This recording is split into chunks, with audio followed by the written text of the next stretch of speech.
আমরা আধুনিক প্রযুক্তির মাধ্যমে সিলেট অঞ্চলে কৃষি উন্নয়ন প্রকল্পের আওতায় স্থাপিত ভুট্টা প্রদর্শনী শিলদুয়ার গ্রামের কৃষক জনাব মোহাম্মদ আবু তৈয়বের জমিতে দাঁড়িয়ে আছি।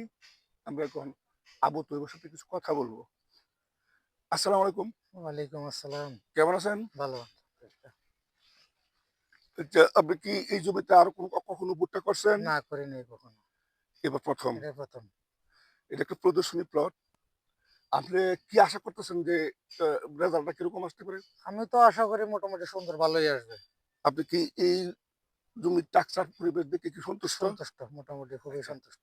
আমরা যে পার্শ্ববর্তী কৃষকগুলো আছে ওরা কি আপনার জমিতে দেখে দেখে। এরা চিন্তা করে করবো? এরা বলে যে আমারটাই ভালো। আর এই এলাকা তো এটা একটা মৌসুমী প্রতির জমি ছিল অনেক প্রচুর। জি, মানুষ আবাদ করতো না।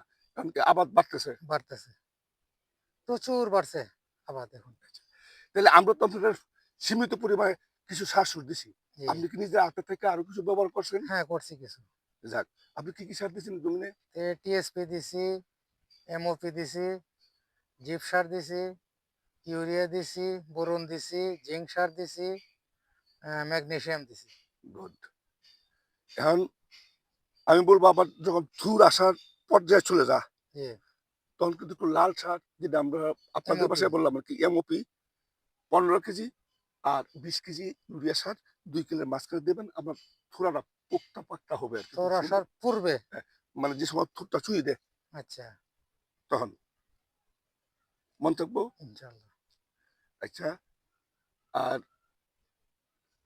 আপনি এই জমিটা অতটুকু উঁচা করতে গিয়া, এতটুকু বড় করতে গিয়ে আপনি কোন সমস্যার সম্মুখীন করেছেন? কোন না, পোকামাকড়ের তেমন কোনো পরিশ্রম তত বেশি না। পোকামাকড়ের কোন না, সমস্যা? পোকামাকড় সামান্য ছিল, ওষুধ দিছে চলে গেছে। গুড। ধন্যবাদ। ভালো থাকেন।